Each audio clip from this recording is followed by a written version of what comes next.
Welcome back to Shabby Shack Studio, friends. It is that time of year again, the wonderful and my most favorite season of all, Christmas.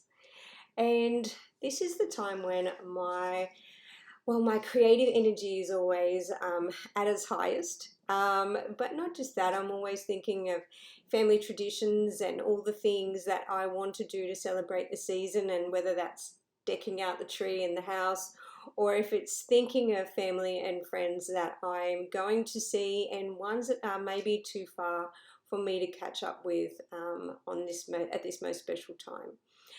Anyway, I have decided to create my Christmas cards as per usual.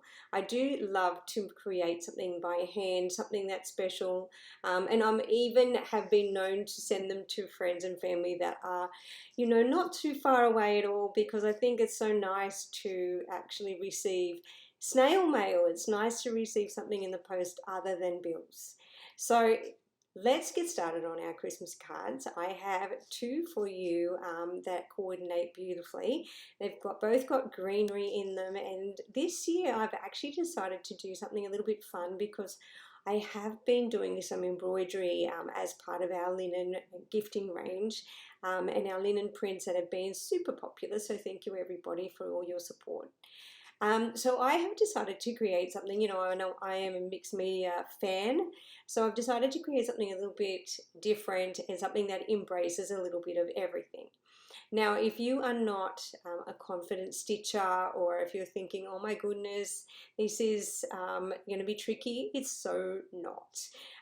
All you need is a needle, which you could pick up from anywhere, and I actually chose some beautiful gold lame thread, and I will link all of those details for you below. So it's just a DMC thread in a beautiful gold lame, and it is as simple as that. There are no fancy stitches. You're going to see me kind of just be adding stitches here and there, bunching them or making them look like stars. Anyway, we're going to get to that. Let's focus first on the watercolor. So I have simply, as you can see, picked up one of my favorite pencils and one of my favorite watercolor cards. Now this one is a little bit thinner than my usual, because I normally choose a really thick cardstock. But I wanted to work with a watercolor card, and I didn't want it to be too pricey, because, this is our budget conscious channel. We like to think that art is for everyone. And if we decide that we don't love the card, or if our friends and family decide to throw it away at the end of the year, which is perfectly fine, if we kept all of the Christmas cards, my goodness, there would be no room for people in our homes. Anyway, if they do decide that at the end of the season, when they've had that hung and been looking at it, and they want to recycle it with the rest of the gift wrap and things like that, then it hasn't cost us a ridiculous amount of money. Okay, so this paper is lovely. It's one of my favorites from Mont. It's a watercolor pad. It's the premium brand. I will list all the details for you below, and then you can shop for them online or at your local craft store, whatever makes you happiest. And Mont, I do believe, send overseas, so you won't have any trouble finding them. I don't recommend you look on Amazon. In most cases, they don't carry a lot of the Marte range, which is disappointing. But this one is an A5 size. 15 sheets to a pad, 180 GSM, so it's definitely not a standard 80 GSM paper, and it does have a lovely medium tooth. So I know that that gets confusing for some, thinking, oh my goodness, what is hot and cold pressed? What is this teeth they talk of? It is really so simple. If you think of hot and cold press, if you think of hot press, just think that you've pressed it with an iron. And if you press something with an iron, you remove the creases and you make it nice and flat. It's as simple as that. So hot press is smoother, cold press is rougher. Medium is somewhere in between. See how easy that is? But there's a beautiful texture to this one. It's a lovely crisp white, and really a lovely paper to work with. Okay, so this is just an A5 pad. So it's as simple as me popping a little pencil sketch down, and then you can see I actually picked up a really sweet little paintbrush, which is out of the ordinary for me. It is, and I'll link that for you below, that came in my Van Gogh watercolor set. So it's got a lovely fine tip. And I just thought, you know what, I wanted to have little fine branches that sit through the foliage, and I'm going to come back in wet on dry in just a moment, so you're going to see me do this entire process. And I've actually used a whole lot of different greens. I've used sap green, hooker green, viridian. I've used my yellow ochre, burnt sienna, burnt umber, sepia. So there's a big range of browns and greens there, and then I picked up the red deep, just because I wanted to make sure that I have some red tones as well, and you are going to see that in another card. So, but it isn't a nice way that you can add that to your greens, and it muddies it up a little bit, makes it a bit more olive, and it really adds a lovely depth. So as you can see now, I have put my first layer of paint down, and I've popped the branch, which I'm calling under the mistletoe. I have popped that to the side, and I am starting on my Christmas wreath. And what is Christmas if it doesn't have a wreath? So of course I started with my Christmas wreath, and I'm just sketching in kind of the wreath itself, the branches, and then I'm going to come in just a moment, and I'm going to start adding all those lovely green foliage in all those lovely shades of green, and we're going to build that one up together. Now I am going to share, spoiler alert, there is going to be other Christmas card vids this month. So hang in there if you're loving this idea, because I do actually create some additional ones with a bit more of a religious message. I just thought it would be lovely to have, I'm not heavily religious, but I definitely love to give thanks, and I do love the meaning of the season. So I'm not going to get too much into it, but that is going to be available, and you will see that pop up in your feed if you've hit subscribe as well. Anyway, back to my wreath. I am just working on adding some branches. Now, I don't want them to go all the way around. So this year I thought, you know what, I really love those sweet little branches and twigs all twined in together, and I want them to be visible. And I'm decided to have some of this foliage on two sides. So you can see with the pencil sketch, and you can see that they were very rough, very loose, very light pencil sketch. So I do recommend that you are very light with your pencil. You want to, one, make sure you haven't bruised the paper. So when you erase those lines, they have disappeared forever. But you also want to make sure that when you're watercoloring, you can cover them without any trouble, and they're not going to show through. And once your paint has dried, you can remove whatever is left that you used just kind of as a spatial kind of framework, so you know where you're starting and stopping, and that you're happy already visually before you get too deep in with your brush and your watercolor. So you can see me using this really tiny fine tip, and I'm really just kind of letting it dance across the page, really soft and light, letting the little branches and the pine needles sit in all different directions. And then I've come back in again, I've popped my wreath to the side to dry, and I've picked up my original mistletoe branch, and I'm coming back in with, and you can see, just quite some strong paint directly from the pan now, and not so watered down. And because I want to add a little bit of oomph, a little bit of boldness, I don't want it to be too washed out. Now I am working wet on dry at this stage as well, so that it always gives it much more kind of robust colour. It doesn't wash out quite as much, and I'm letting that brown on the stem just kind of muddy through as well. And then you can see that lovely little bow at the back of the stem, and I'm going to come back in with that gold lame thread in just a moment and create something a little bit special.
interested in, do pop over.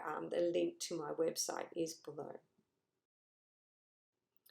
So you can see this sweet little wreath coming together. Again, I'm coming in now wet on dry directly from the pan, and I'm just adding a whole lot of oomph in there, because as you can see, that first layer always dries so much lighter, and we want to make sure that we've got a little bit more definition and a little bit more just a little bit of boldness and colour and oomph. We don't want it to be wishy-washy. That's not what the Christmas season is about. We're about bright lights and celebrations and miracles and all the wonderful things of the season, which are our Christmas carols and so much joy and love. So definitely adding that brightness and that joy into our Christmas wreath, and making sure that we're not being too exact with the strokes or overthinking it. Christmas cards are supposed to be fun.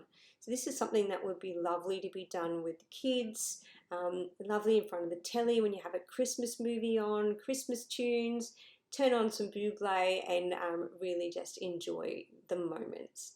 And then as you can see, I'm just coming back in and adding a little bit here and a little bit there and making sure I'm happy with the balance before I then pick up my needle. And as you can see, how simple is this? All I did was follow the lines of the bow and pop some holes intermittently through to mark out my bow.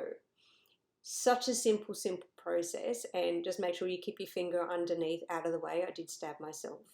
And then you have to wait till your finger's not bleeding all over the card. So yeah, so just be careful of the finger that's underneath. But just pop these intermittently, not too close together, but remember you're going to thread the stitches through these holes that you've already made. And then as soon as you're finished creating all those little guides, you can rub out that pencil, so it no longer is going to be an issue. Picked up my gold lame thread, simple as that. I've just used two strands for this, and then pop it through, and you can start wherever you like. So I literally am threading it through, and I'm just going to tie it off at the end. Don't worry, I'll show you how I do that. So I'm actually doing a few cards with you, but literally it's just a running stitch, simple as that. And then I decided, you know what, my little mistletoe, instead of being white, it's going to be little gold berries. So I added some little gold berries as well. And I'm going to see a nice close-up of that soon. And as you can see, those are little haphazard gold berries that some are attached and some are kind of just nearby, and they're just like sparkly, and it's just all the things that we love about the season. Okay, and now we are moving on and doing my wreath, and you can see me just putting a couple little markers on here, and that's because I decided I wanted to add a stamp to this. So this is actually a stamp from that I picked up so many years ago. I believe the company is called Close to My Heart. I'll link it below, or I'll put the information for you below for you to have a look. And it was just on one of these clear acrylic stamps, and you can see I've used the other side for some sweet little autumn bits that I was doing. Anyway, and I decided to use the word bright. So this stamp I use on a different card, but I just wanted to use part of what I wanted. So, and then I've just picked up a very fine black pigment liner and just tied it up with a couple of little edges there that didn't pick the ink up as well. And you can see it actually just looks totally like it was stamped. So please don't overthink it and make it too hard. I just put a little guide in there for where I wanted it, the top of Merry to sit, and then I just guesstimated the rest. As you can see, they're a transparent stamp, so it makes it very easy for me to see through and look where I want to position it. And then I've picked up my pencil and I'm just popping a little marker on here and there where I'm thinking I am going to add a little berry. Okay, and then I've done the same thing. I've popped some holes through from the front, threading my needle through, and I am going to actually decided to tie a knot in the end, which actually made this so much easier after I did a couple of cards. And then I'm literally just doing some random little back and forth stitches. You can see I've picked up a little edge there. So what I did is, just to secure it, I picked up a bit of clear sellotape, and I just stick it down. You're not going to see that because I'm going to put a nice little lining inside the card, that I will stick down on that side, so you won't be able to see any of the things I've done with the stitching on any of the cards. So I'll add that later on before when I'm writing the message. But how simple was that? So I'm just literally adding all these sweet little berries one at a time to my Christmas wreath, just thinking what works for me and how I'm happy with it looking. I decided to punch the corners so that they're nice, got a little soft rounded edge. And there you go. And last of all, I decided that, you know what, I just wanted to add a little bit more fullness, another little leaf here, another little pine needle there. So I came back in with a little bit of watercolor, and I'm just going to add a little bit of details. I mean, these really are so fun. They're impossible to mess up. So I hope that you will give them a go, and I hope that you enjoy creating cards for your loves. Again, I'm actually going to create a whole lot more different styles this year as well, and they're going to have the gold embroidery detail as well. You could, of course, add a little gold star or something you've picked up from an op shop or from a craft store, so don't feel that you have to do the same if it's not your cup of tea. Don't forget to hit subscribe if you'd like to celebrate the season with some more Christmas fanciness with me. And if I don't see you again this season, Merry Christmas.